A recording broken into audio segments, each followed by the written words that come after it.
साथियों नमस्कार, आपका स्वागत है हमारे YouTube चैनल अमित कुमार तेवतिया पर। और हिंदी की सभी प्रतियोगी परीक्षाओं के लिए हम एक मेहनत कर रहे हैं, लॉकडाउन के अंतर्गत तत्परता से लगे हुए हैं और आपके साथ कंधे से कंधा मिलाकर, कदम से कदम मिलाकर चल रहे हैं। अभी तक हमने हिंदी व्याकरण की जो क्लासेस आप तक प्रोवाइड कराई हैं, उनमें जो आपका व्यूवर्स हैं, जो व्यूज आते हैं, जो कमेंट्स आते हैं, तो आपका जो स्नेह हमें मिलता है वो हमारा उत्साहवर्धन करता है। उसके लिए हम आपके बहुत बहुत आभारी हैं। साथियों, आज भी हम एक नई वीडियो के साथ आपसे मिले हैं, क्योंकि हम जानते हैं कि प्रत्येक हिंदी के कॉम्पिटिटिव एग्जाम में जब आप बैठते हैं तो एक विराम चिन्ह का प्रश्न निश्चित रूप से पूछा जाता है। बहुत छोटा सा सवाल। अब कोई भी ज्यादातर परीक्षाओं में जो प्रश्न है वो 2 नंबर से 2.5 नंबर का या 1.25 नंबर 1.5 नंबर का आता है। केवल एक प्रश्न का जवाब देने से यदि आपके 1.5 से 2 नंबर पक्के होते हैं तो इसमें हर्ज ही क्या है। मात्र 10 मिनट 15 मिनट की वीडियो, सारे विराम चिन्ह इसके अंतर्गत हैं। आप इन्हें देखें, चैनल को सब्सक्राइब जरूर करें, अपने साथियों से कराएं और हमारी वीडियो को लाइक करें, कमेंट्स करें। और आपका स्नेह हमें ऐसे ही मिलता रहेगा तो हम भी आपको विश्वास दिलाते हैं कि आपके साथ जब तक आपकी सफलता निश्चित नहीं हो जाती, लगातार चलते रहेंगे, दौड़ते रहेंगे और आपका साथ देते रहेंगे। आइए देखते हैं ये वीडियो विराम चिन्ह। सबसे पहले विराम चिन्ह के विषय में कुछ प्रश्न हैं जो बोर्ड पर नहीं लिखे हैं, आप ध्यान से सुनते रहें। इसमें सबसे पहला जो नंबर 1 विराम चिन्ह हम यहां देख रहे हैं, विराम चिन्हों के अंतर्गत यह केवल एक लाइन खिंची हुई है जिसे हम हिंदी में खड़ी पाई भी बोलते हैं और यह पूर्ण विराम के नाम से आप इसको लगाते हैं या जानते हैं। सबसे पहला प्रश्न कि हिंदी में सबसे अधिक प्रयोग किस विराम चिन्ह का होता है। प्रश्न फिर सुन लीजिएगा, हिंदी में सबसे अधिक किस विराम चिन्ह का प्रयोग होता है, तो उसका जवाब है पूर्ण विराम। ये एक प्रश्न इसके लिए ये रहा। मैं बोर्ड पर नहीं लिख रहा हूं, आप सुन लीजिए क्योंकि सुनना बहुत जरूरी है। लेक्चर मेथड से आप पढ़ते हैं, बहुत कुछ सीखते हैं। पहला क्वेश्चन था कि सबसे अधिक हिंदी में किस विराम चिन्ह का प्रयोग होता है, तो जवाब है पूर्ण विराम। यहां क्वेश्चन नंबर 2 देखिएगा कि बताइए कौन सा एक ऐसा विराम चिन्ह है जो अंग्रेजी भाषा से नहीं लिया गया है। जवाब है पूर्ण विराम। फिर एक बार देख लीजिएगा कि देखिए सभी विराम चिन्ह जो है वही हैं जो अंग्रेजी भाषा में प्रयोग होते हैं, केवल पूर्ण विराम को छोड़कर, क्योंकि पूर्ण विराम की जगह इंग्लिश में हम जो लगाते हैं वो फुल स्टॉप लगाते हैं। बिंदी, कोई भी सेंटेंस देखेंगे बिंदी रख देंगे, फुल स्टॉप। तो फुल स्टॉप का मतलब पूर्ण विराम अंग्रेजी में है, लेकिन जब आप हिंदी की बात करते हैं तो हिंदी में हमें लाइन खींचनी होती है। सवाल नंबर 2 पुनः सुने कि कौन सा विराम चिन्ह है जो अंग्रेजी भाषा से नहीं लिया गया है, केवल पूर्ण विराम। सवाल नंबर 3, क्लास बहुत महत्वपूर्ण होती चली जाएगी अंत तक। प्रश्न नंबर 3 कि बताइए कौन सा ऐसा विराम चिन्ह है जो हिंदी में सबसे प्राचीनतम है, अर्थात प्राचीनतम हिंदी भाषा में सबसे, सभी विराम चिन्हों में जो सबसे प्राचीनतम विराम चिन्ह है वो कौन सा है, तो उसका जवाब भी है पूर्ण विराम। 3 प्रश्न होने के बाद में यहां एक क्वेश्चन आता है विराम चिन्ह में कि कामता प्रसाद, जो कि प्रमुख व्याकरण है, जो व्याकरण विद हैं, वेदता हैं हिंदी के, कामता प्रसाद गुरु के द्वारा विराम चिन्हों की संख्या कितनी है, तो इसका जवाब है 20। कामता प्रसाद गुरु के द्वारा विराम चिन्हों की संख्या कितनी है, 20। ये आपको यहां 3 क्वेश्चन ये और चौथा प्रश्न ये महत्वपूर्ण रूप से आप कॉपी पे लिख लीजिए इन्हें ऊपर, मैं बोर्ड पर नहीं लिखूंगा। इसी से पता लगेगा कि आपने कितना सुना है, कितना ठीक से आप पढ़ रहे हैं। हम बात करते हैं, आपको 2 जो दिखाई दे रहा है, एक बिंदी लगी हुई है और नीचे उसके कोमा है, इसको हम बोलते हैं अर्धविराम। अर्धविराम का तात्पर्य है कि किसी भी बात को कहते हुए बीच में रुकना, फिर बोलना शुरू कर देना, रुकना, फिर बोलना शुरू कर देना, अर्थात जहां ठहराव की जरूरत हो। विराम का अर्थ ही ठहराव है। अर्धविराम जहां कम ठहराव की जरूरत हो तो वहां जो है हम अर्धविराम का प्रयोग करते हैं। आप नंबर 3 देख रहे हैं, नंबर 3 में केवल एक कोमा लगा हुआ है। जब आप बहुत सारी संज्ञाएं, Ram comma, Shyam comma, Meera comma, Radha comma, तो जो कोमा शब्द हम इंग्लिश में बोलते हैं उसको हम हिंदी में अल्प विराम बोलते हैं। अल्प विराम का मतलब ही रुकना है, परंतु अर्ध विराम से कम, अर्ध विराम में ज्यादा रुकना पड़ेगा, अल्प विराम में हम बहुत कम रुकते हैं और लगातार बोलते चले जाते हैं। तो साथियों, कोमा को अल्प विराम कहा गया है। जो यहां चौथे नंबर पे आप दो बिंदी देख रहे हैं, जिन्हें हम जब हिंदी वर्णमाला पढ़ते हैं तो विसर्ग जानते हैं, लेकिन जब विराम चिन्ह पढ़ते हैं तो यहां इसको हम अपूर्ण विराम पढ़ते हैं। जो हिंदी विद्वान हैं, जो व्याकरण वेत्ता है कामता प्रसाद गुरु, वो मांग करते हैं हिंदी भाषियों से कि इनको जो है अपूर्ण विराम के रूप में विराम चिन्हों में शामिल किया जाए। विराम, अपूर्ण विराम का मतलब कि यदि हमें किसी व्यक्ति का जीवन परिचय देना है तो पहले लिखेंगे, कोई भी व्यक्ति का नाम लिखा, उसके सामने अपूर्ण विराम लगा के उसका आगे परिचय दे दिया।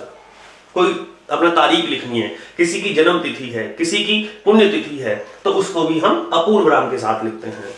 या इसका एक और है कि इसको हम आकर्षण चिन्ह भी बोल सकते हैं, कि जिससे बात पर अट्रैक्ट किया जाए, आकर्षण किया जाए, तो वहां भी हम अपूर्ण विराम का प्रयोग कर देते हैं। आगे चलते हैं। पांचवें स्थान पर आप देख रहे होंगे, सब बच्चे जानते हैं, बचपन से हम पढ़ते हैं, क्वेश्चन मार्क्स इसको बोलते हैं, प्रश्नवाचक चिन्ह। जब कोई भी प्रश्न पूछा जाए, जब प्रश्न पूछा जाता है तो क्वेश्चन मार्क्स लगता है, जिसका जवाब देना होता है। लेकिन कई बार प्रश्न में पूछ लिया गया कि भाई कितना सुंदर हंस है, यहां प्रश्नवाचक चिन्ह नहीं लगेगा, क्योंकि यहां प्रश्न नहीं है। कितना सुंदर हंस है, यहां एक्सप्लेनेशन है, यहां भाव है, यहां एक मनोभाव है, हृदय का विचार है, जिसका हम जो है एक कोई मात्रा नहीं है, कोई क्वांटिटी नहीं है कि उसको हम एक्सप्लेन कर पाए, केवल एक विचार है कि कितना सुंदर हंस है। तो यहां कितना जो शब्द है, यहां प्रश्नवाचक चिन्ह की मांग नहीं करता। और अगर आपने लगा दिया प्रश्नवाचक चिन्ह तो समझ लीजिए कि इस बात का जवाब देना अनिवार्य है कि बताइए कितना सुंदर हंस है, और जो कि बताया नहीं जा सकता। आइए बात करते हैं नंबर 6, एक्सक्लेमेटरी साइन, जिसको आप विस्मयादि बोधक चिन्ह बोलते हैं। विस्मयादि बोधक चिन्ह जो हमारे मन से अचानक उठने वाले जो शब्द हैं, जो बिना सोचे समझे हमारे मन में आ जाए। आप बैठे बैठे कोई विचार करें, आप अभी गाड़ी में जा रहे हैं, रास्ते में खड्डा आया, उछल गए, तो तुरंत कहेंगे ओ भैया, तो अब ये हमने सोच के नहीं बोला। आपको आंखों पे पट्टी हाथ रखा, किसने खोल के दिखा, अरे वाह क्या सुंदर नजारा है, तो वो हमने सोच के नहीं बोला। तो जब हृदय से या मन से उठे हुए भावों को अचानक से एक्सप्लेन कर दें तो वहां विस्मयादि बोधक चिन्ह का प्रयोग किया जाता है। जैसे आपको लिखना है वाह, तो वाह लिखते समय, वाह लिखने के बाद में आप उसके सामने विस्मयादि बोधक चिन्ह लगाएंगे, अर्थात इसका अर्थ है कि वाह जो है वो विस्मयादि बोधक शब्द है, निपात के रूप में इनका प्रयोग होता है। तो यह जो चिन्ह है वो विस्मयादि बोधक का हमें ज्ञान कराता है। जब हम बात करते हैं 7वें स्थान पर, आप देख रहे हैं यूपी पुलिस की परीक्षा में आपसे पूछा गया था नंबर 7 में, एक बहुत छोटा सा चिन्ह लगा हुआ है जिसे आप योजक बोलते हैं। योजक अधिकतर जो युग्म शब्द हैं उनके मध्य लगता है। युग्म शब्द कैसे होते हैं, जैसे आपको लिखना पड़े रात दिन, तो रात छोटा डैश लगाएंगे और दिन, या आपको लिखना पड़े कुछ भी पाप पुण्य, तो योजक लगेगा, इसी चिन्ह को योजक बोलते हैं। अब यूपी पुलिस के पेपर में पूछा क्या गया था कि बताइए दो संज्ञाओं को जोड़ने के लिए किस चिन्ह का प्रयोग होता है, तो हम जवाब देंगे योजक चिन्ह का।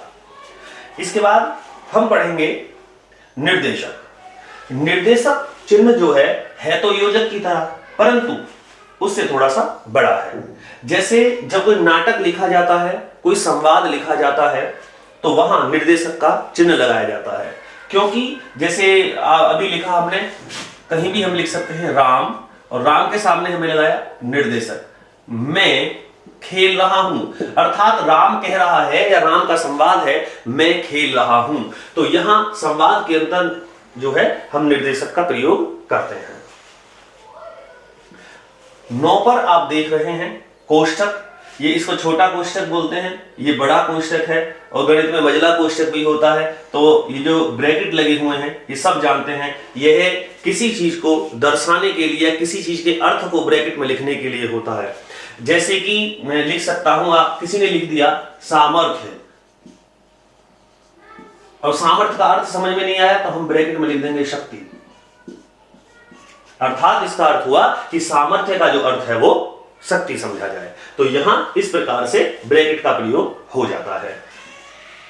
अब हम इसके बाद देखेंगे नंबर 10, बहुत महत्वपूर्ण है। आप सब बच्चे जानते हैं कि उद्धरण ब्रैकेट, आपने सुना होगा इन्वर्टेड कोमास, जब हम अंग्रेजी में भी लगाते हैं, हिंदी में भी इन्वर्टेड कोमा में लिखते हैं, तो इसका अर्थ होता है कि या तो कथन लिखा जाएगा, या कोई उक्ति लिखी जाएगी, या किसी व्यक्ति का कोई संवाद ऐसा जो उसने कहा हो, तो उसको दोनों ओर से कोमा में बंद कर देते हैं, और वह कोमा सिंगल भी होता है और डबल भी होता है। तो इन जो ऊपर लगे हुए डबल कोमास हैं या सिंगल कोमास हैं, इनको हम हिंदी में उद्धरण चिन्ह बोलते हैं, और इसी में किसी भी प्रकार का कथन लिखते हैं। उदाहरण के लिए आप समझें, जैसे सुभाष चंद्र बोस ने कहा था, तुम मुझे खून दो मैं तुम्हें आजादी दूंगा, तो जो उनका कथन है वो ऊपर से इन्वर्टेड कोमा में क्लोज हो जाएगा। किसी पुस्तक का नाम है, किसी महर्षि का नाम है, किसी विद्वान का नाम है, तो वहां भी हम कोमा का प्रयोग, जो इन्वर्टेड कोमा का प्रयोग करते हैं, इसी को हिंदी में क्या बोलते हैं? उद्धरण चिन्ह बोलते हैं। आइए आगे बढ़ते हैं। 11, जो उल्टा वी दिख रहा होगा आपको छोटा सा, यह हंस पद, इसको कहते हैं। पूछ लिया जाता है कि हंस पद का दूसरा नाम क्या है, तो हंस पद का दूसरा नाम है त्रुटि बोधक। त्रुटि माने गलती। जैसे अगर आप लिख रहे हैं कोई वाक्य और माने कुछ छूट जाए, तो वहां हमें ये चिन्ह लगाकर अपनी बात पूरा कर सकते हैं। समझिएगा, भारत महान है।